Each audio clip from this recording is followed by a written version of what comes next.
ever. The Live 5 for 6 Skyview Network, sponsored by Terry Lambert Hyundai.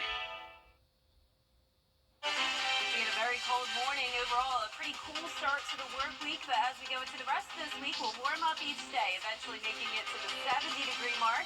And next week, not only will we reach 70, but we could even see 75 or warmer. Definitely a taste of spring headed our way. All those details coming up. Right now on News Channel 6 at 6, Augusta leaders changing their tune on the future of the boathouse, why they're taking a different approach. As your news at 6 starts now. Live from Television Park, this is WJBF News Channel 6 at 6. Good evening, everybody. I'm Brad Means. Thanks for joining us. Jenny is off today. Coverage you can count on begins with Augusta changing course on the boathouse. You know, last year city leaders voted to tear down that building. It's served as the home for the rowing club for more than 25 years. But a vote tomorrow is expected to reverse the demolition. George Escalette has more. It's a new year, and Augusta looks to chart a new direction for the boathouse and the Augusta Rowing Club. The rowing club has been such a vital part of, activities on the river, as well as just bringing events to Augusta, and, the economic impact that they've had on this community can't go unnoticed. Last year, however, city leaders were put on notice that the boathouse had mold and structural issues, prompting a vote to demolish it and force the rowing club to a new location. But on Tuesday, city leaders are scheduled to vote on not tearing down the boathouse and instead making repairs. I think it's the right solution. I think based on, we can make some cosmetic needs. We know that the deck needs to be fixed, don't have to be torn down. And then, doesn't displace them. I mean, they're an economic driver to this community, and we need to support them. Repairs are estimated to be $400,000. Sales tax money approved for the boathouse that was going to pay for the demolition will now cover the cost of the repairs. The boathouse clearly shows that maintenance over the years hasn't been done. If it had been done in a way that was sustainable, then we would not have to spend this amount of money all at once to get this facility back up to par. Some city leaders supported demolition to replace the boathouse with a new marquee facility on the river. Next week, commissioners are scheduled to discuss project plans for the next phase of the sales tax, and a new boathouse will likely be on the table. In Augusta, George Escalette, WJBF News Channel 6. It looks like a former Augusta commissioner will get out of jail earlier than expected. Sammy Sias' sentence has been reduced by 6 months. He got 36 months in jail for destroying, altering, or falsifying records in a federal investigation. Meteorologist Jenna Petracci checking in now with a first look at our weather. Hey, Jenna. Hey, Brad, we're seeing some pretty colors in the sky behind me. Here's the live look at our Terry Lambert Hyundai Skyview cam in downtown Swainsboro. Nice sunset, but also pretty hazy outside. We do have some controlled burns across the area, mostly in our southern line counties. Notice that area of gray that takes us all the way down into Florida. That's where all the haze is with all those controlled burns, and that's because of the dry air in place. Dew points are in the 20s for the most part. So we had this upper level low come through earlier today, and behind that is all this dry air moving in. Right now, winds are pretty light, only up to around 5 miles per hour in Thompson. And as we take a look at satellite and radar, we did have the clouds earlier today, but all the clouds now pushing off towards the east, and you can actually see that spin there with that feature I was just talking about. So that's the low pushing off towards the northeast, and behind that, high pressure is moving in. So not a drop of rain out to the west of us. It will be a beautiful sunny start to our Tuesday. Today, we had a high of only 58 degrees, definitely on the cooler side for President's Day. A very cold morning as well. We were at 29 at Augusta Busch Field, so definitely below freezing, and all of us either slightly below or near freezing. Right now, we're all in the mid-50s to around 60 degrees. Only 50, though, in Barnwell, but 60 in McCormick. Augusta right in between at 55, Aiken at 54, and 56 in Millen. Wrightsville checking in at 58 and 56 as well in Lincolnton. The rest of your President's Day evening will be chilly. We'll be dipping down into the 40s at 7, right at the 40-degree mark by 10 o'clock tonight. Now, the cold won't last for long, though. I am expecting the month of February to end on the warmer side, also a warm start to March. So I'll have all those details coming up up shortly, but back to you, Brad. Jenna, thanks. A sad end to the search for a missing girl in Barnwell County. The body of 17-year-old Malaysia Hogg was found over the weekend. She was declared missing on Valentine's Day and was 9 months pregnant at the time of her disappearance. They're going to do an autopsy to try to find out more information. The body of a missing man found in Aiken County. The coroner says 31-year-old Devon Parrish was found in the woods near Silver Bluff and Atomic Roads. There's going to be an autopsy there as well to figure out how he died. And also, 21-year-old Caleb White there is still wanted for questioning. So if you have any information on where he is or just about the case in general, the police would love to hear from you. Georgia's Secretary of State looking at new technology to count votes faster since this is an election. Still ahead on News Channel 6 at 6, a home explosion in Michigan. Investigators talk about what might have caused that. And quiet weather for now. Overall, a cool start to the week. We will warm up each day, though, eventually reaching 70 on Thursday. Showers Friday morning, and a beautiful weekend in store. Stay with us for all the details. Bye. Responsible for the content of this advertising. Injured? Call M. Austin Jackson, the Augusta guy, 706-724-7224. WJBF News Channel 6 is honoring Black history. Join us as we salute the achievements, the creativity, and those who made a difference. Honoring Black history. Thursday, February 22nd at 7 p.m. An investigation now underway after a house explosion in Michigan. Rena Roy has the latest. Heavy smoke and flames filling the air and debris scattered in this residential neighborhood after a home suddenly exploded Monday morning in Ann Arbor, Michigan. I was very nervous that there was some sort of attack going on. The house next door had the wall blown out and a few sources of large flames. Firefighters say the man who lives there made it out safely but suffered burn injuries. My understanding is he was either entering or exiting the house at the time of the explosion. This neighbor saying she was woken up by a loud bang, her window getting blasted out. I woke up to a crazy explosion, and on top of that, my window had collapsed on top of me. Officials say the man who lives there may have been using propane to heat the home, and they're now looking into what caused it to ignite. Propane is never a good idea to be used inside. Propane should not be used as a supplement if for whatever reason your furnace or something else isn't working. It comes after this scene in Virginia Friday, where a home also exploded in Loudoun County. Authorities say due to propane. We just had a catastrophic explosion.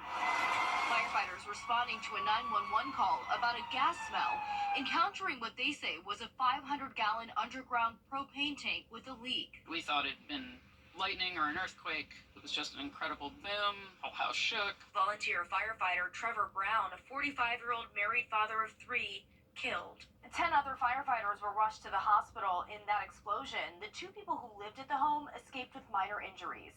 Rena Roy, ABC News, New York. Horrible story there out of Michigan. We're going to take a look at our weather now. Jenna, back to take a look at what the work week has in store. Yeah, well, it was definitely cold this morning. We were in the upper 20s to around 30 degrees. It will be like that again tomorrow morning, but we do have some warmer weather on the way, an above average end to the month of February. I'll break down all the details when we return.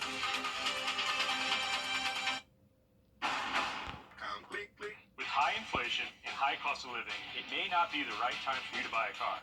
So why not show that car in your driveway some love and schedule service at mymiracleadvantage.com. Now, your most accurate forecast with WJBF Live Viper 6.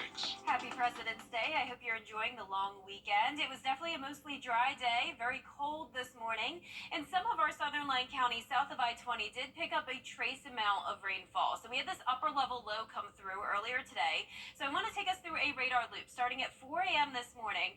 Notice some blue approaching our western counties here, and typically when we see that, it could represent drizzle, very light rain. Could also represent snow. So on Live Viper 6, notice this moving across our area, and you can see that spin as that low is moving through. Now, it is possible that some of you may have seen some flurries this morning. None of it reached the ground, so don't get too excited. But it's in these counties here, anywhere from Washington over to Jefferson down to Emmanuel, where we did have some confirmed flurries earlier this morning as that low moved through the area. And the reason for that is because, well, for one, we had the precipitation, and for two, we did have below freezing temperatures, just barely. 31 in Louisville, 31 in Wrightsville, and 32 in Swainsboro. So if you did catch any flurries this morning, be sure to send me a photo or a video of that. Would love to see. The rest of the area, such as in Augusta and Aiken, definitely did not see any of the flurries, just those trace amounts of rainfall. Around the CSRA now, temperatures in the mid to upper 50s, 55 in Augusta, 57 in Crawfordville, 53 up in McCormick, and 54 over in Bamberg. A nice sunset with some pretty colors. Here's our Terry Lambert Hyundai Skyview cam over at the airport. Overall, pretty quiet weather. We only have a 3-mile-per-hour wind, dew point of 20, so some very dry air in place. And with the dry air, we also have some controlled burns happening, so it's pretty hazy anywhere south of Burke County down to Emmanuel.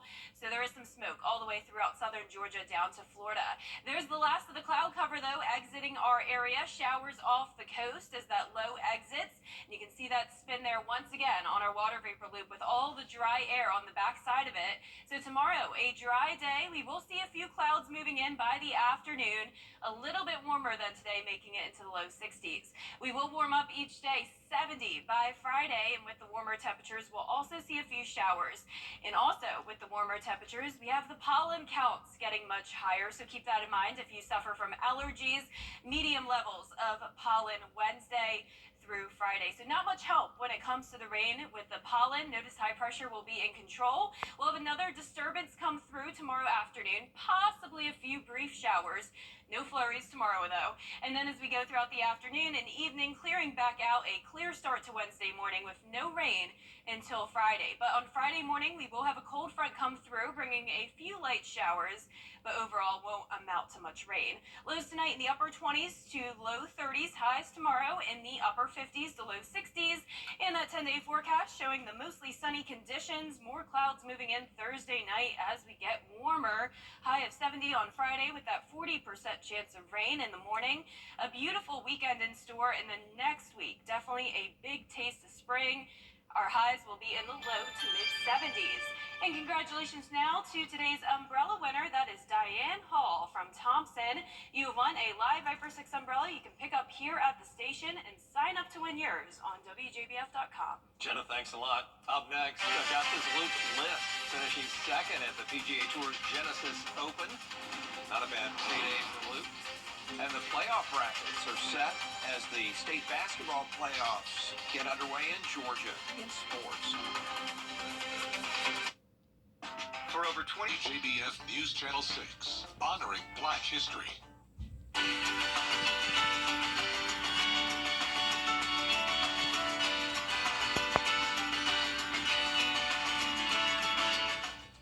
The Good Morning Augusta Coffee Club on News Channel 6, sponsored by Honda Cars of Aiken. Shop online today at HondaCarsOfAiken.com.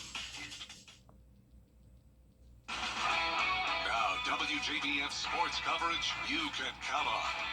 The Georgia High School basketball state playoffs tip off this week after the region tournaments wrapped up over the weekend. Meanwhile, we've reached the quarterfinals in the South Carolina State playoffs. And the girls from North Augusta, Silver Bluff, and Denmark Old are still alive. Those games will be Tuesday and Wednesday, while the boys from Fox Creek in action right now at Gray Collegiate. Strom Thurmond boys taking on Keenan later tonight. If both of those teams win, they'll meet in the upper state finals Saturday for a spot in the state championship. In the Skiza 4A playoffs, both the boys and girls from Augusta Christian in action tonight, taking place in Sumter. The girls taking on Hammond, the boys will take on Wilson Hall. In Georgia, we've got 30 area teams that have reached the postseason. On the girls' side, Burke County, Butler, Cross Creek among those winning region titles and getting number 1 seeds. While on the boys' side, Grovetown, Westside, Cross Creek also region champs with number 1 seeds. Those first round games for the boys and girls will begin Tuesday and Wednesday. College baseball 5 Gamecock pitcher and the Great American Race Daytona 500 got pushed to a Monday President's Day start due to some bad weather down in Florida. So it's currently in stage 2. We'll have some highlights for you later tonight. All right, Luke List, that was fun to watch. Yeah, fun to watch. Good effort by him and great payday, as you mentioned. We'll be right back. Hey, CSRA. Register for the Legacy Society today. Help the SPCA Albrecht Center continue its life-saving work. Black excellence. Its importance goes beyond just a single month each year. That's why News Channel 6 proudly presents Celebrating Black Excellence 365. Each month we'll highlight an individual or organization who inspires their community and improves the lives of people around them. If you know a deserving recipient, visit WJBF.com and fill out the nomination form. Celebrating Black Excellence 365, only on News Channel 6. Weeknights, watch the Beverly Hillbillies. I personally am going to spend the next few nights at the Clabbits. Stay up as long as you like, Mr. Drysdale. 9 o'clock if you want. A lawsuit has been filed against the owner of dating apps Tinder and Hinge over claims that they encourage compulsive use. The suit against Match Group says its dating apps are designed to make users addicted and just make more money for the company instead of helping to establish meaningful relationships. It seeks unspecified damages for people who paid to use Tinder, Hinge, or The League in the last 4 years. I'll have to Google what those are. There's so many. Yeah. I just saw a commercial for one last night. Stir. Never even heard of that one, but that's another new one. My Bumble's one. my producer Jordan met his girlfriend on Bumble, and they've been together 5 years. And that's a good one. Yeah, Bumble's good. Bumble and Hinge are pretty good ones. And The League is a great show that used to be on FX. Yeah, also a great place to play football. The League. Yeah, never heard of that one. Our 10-day forecast looking pretty good this week. We'll have plenty of sunshine, mostly dry conditions, warming up each day. We will have another cold night tonight, though. Low of 29, high of 62 tomorrow. All the way up to 70, though, on Friday with some morning showers. Back to sunshine over the weekend. And then next week, we will warm up big time. High of 73 next Monday and all the way up to 76 next Wednesday. All right, thanks a lot, Jenna, and thank you all for joining us. We do appreciate it. We'll see you again for News Channel 6 at 11. Have a good night. It was a crisp morning this morning.